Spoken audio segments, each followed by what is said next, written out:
नमस्कार दोस्तों, बीपीएससी शिक्षक 6 to 8 का आज परीक्षा समाप्त हो चुका है और ऐसे में काफी सारे छात्र कह रहे थे कि कुछ विषयों के प्रश्न कुछ ज्यादा ही हार्ड था। कुछ विषयों में मतलब इकोनॉमिक्स वगैरह में देखा गया कि काफी मतलब सवालों का वैरायटी ही पूरा चेंज कर दिया गया था। कैसा एग्जाम का पेपर था, पिछले बार के अनुसार कैसा था, क्या कुछ कट ऑफ रह सकता है, सारे सवालों को लेकर नवीन सर के साथ हैं। सबसे पहले सर स्वागत है आपका। जी बहुत बहुत धन्यवाद सर, पिछले बार टीआरई 1 का देखा जाए या टीआरई 2 का देखा जाए, दोनों के अनुसार ये पेपर कैसा था?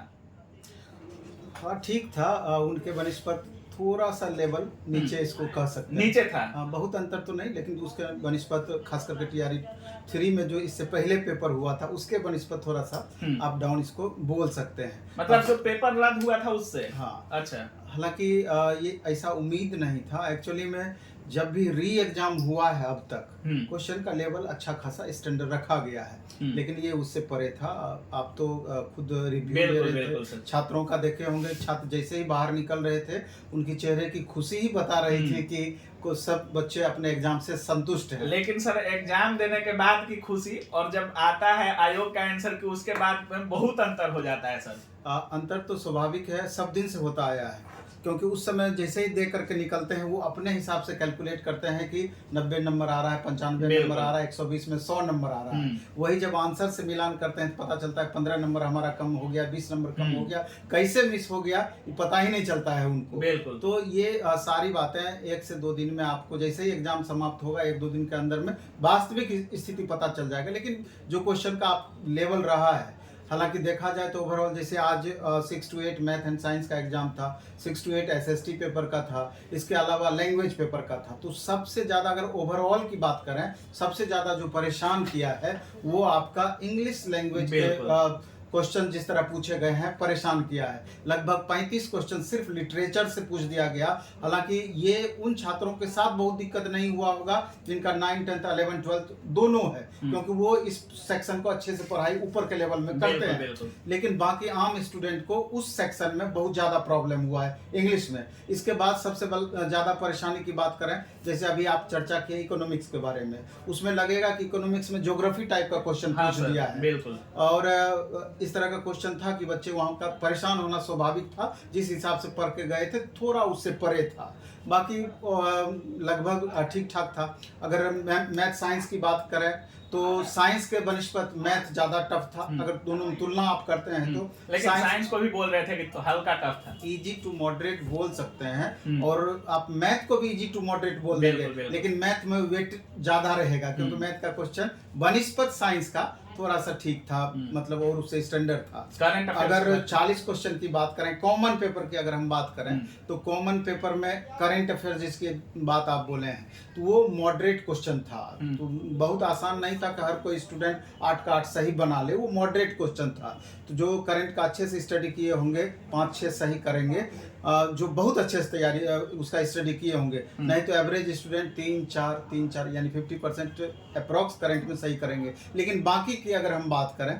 जैसे ज्योग्राफी हो गया, इसके अलावा भारतीय राष्ट्रीय आंदोलन हो गया, साइंस और मैथ हो गया, 40 क्वेश्चन कॉमन पेपर की बात कर रहे हैं तो वो इजी टू मॉडरेट टाइप का क्वेश्चन था। तो सवाल ये उठता है कि जब भी इस तरह के क्वेश्चंस एग्जाम में पूछे जाते हैं तो छात्रों की खुशी कुछ देर के लिए ठीक है, लेकिन अंततः उनको ज्यादा परेशानी फील होता है, क्योंकि क्वेश्चन टफ रहता है। तो जो वास्तविक हकदार हैं, जो कि रियल में बहुत ज्यादा मेहनत किए हैं, उनको बहुत परेशानी नहीं होती है। लेकिन इस तरह के प्रश्न पत्र में चूंकि सब स्कोर उतना ही कर रहे हैं, ये तो निगेटिव नहीं है, सब 150 को 150 मारेंगे ही मारेंगे, लेकिन आम स्टूडेंट भी 80, 85, 90 उनको लगेगा कि हमारा आएगा ही आएगा, 95 हमारा आएगा ही आएगा। अलग बात है बाद में पता चलेगा कितना मार्क्स उनका डाउन होता है। लेकिन एक मार्क्स पर हजारों कैंडिडेट रहते हैं ऊपर में, जहां कट ऑफ लगभग तय होगा उस जगह पे। तो यहाँ पर कंपटीशन लेवल बहुत ज्यादा बढ़ जाता है इस तरह के प्रश्न पत्र में। इसलिए बहुत खुश होना मेरे ख्याल से अभी छात्रों को उचित नहीं है। बाद में उनको पता चलेगा कि वास्तविक सीन क्या है। अच्छा सर, कट ऑफ भी काफी लोग बोलते हैं कि कट ऑफ भी काफी प्रभावित हो सकता है इस तरह के पेपर में। क्या कट ऑफ में पिछले बार के अनुसार ज्यादा कुछ परिवर्तन देखने को मिल सकता है? क्या मिलेगा ही ना, ये तो निर्भर करता है कि आपका क्वेश्चन का लेवल कैसा पूछा, नंबर ऑफ स्टूडेंट कितने एग्जाम दे रहे हैं, नंबर ऑफ वैकेंसीज उस क्लास में कितनी हैं। तो इस सब चीज़ को मिला करके ओवरऑल कट ऑफ तय होता है। ऐसे डायरेक्ट आप कैसे कट ऑफ के बारे में चर्चा करेंगे।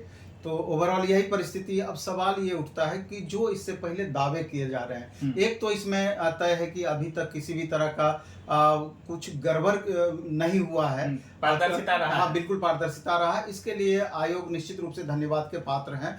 सबसे ज्यादा सशंकित यहीं पर छात्र थे, क्योंकि उनको लग रहा था कि लगातार हम मेहनत कर रहे हैं और पिछले सारे एग्जाम में लगभग उथल पुथल वाली स्थिति रही है। एवरेज स्टूडेंट की बात करें जिनका 50% आ रहा है या 60% स्कोर करते थे टेस्ट वगैरह में, उनके लायक पेपर कैसा था? क्या उनका रिजल्ट हो सकता है इस पेपर के अनुसार? नहीं, ये बात अभी आप कैसे बोल सकते हैं। एक्चुअली में स्टूडेंट सब अभी दावे कर रहे हैं कि हमारा 90 के अप्रॉक्स आ रहा है, 85-80 के अप्रॉक्स आ रहा है। तो अभी मेरे ख्याल से बिल्कुल भी इस पर चर्चा करना ही उचित नहीं होगा। अभी चर्चा आप इस बात पे कर सकते हैं कि माननीय चेयरमैन सर जो बोले थे कि 3 तरह का प्रश्न पत्र हम देंगे, हम नॉर्मलाइजेशन करेंगे, तो वो दावे का क्या हुआ? क्योंकि अभी आप देखे होंगे पटना की हम बात करें तो एक ही सेट को 4 अलग अलग सेट में बनाया गया था।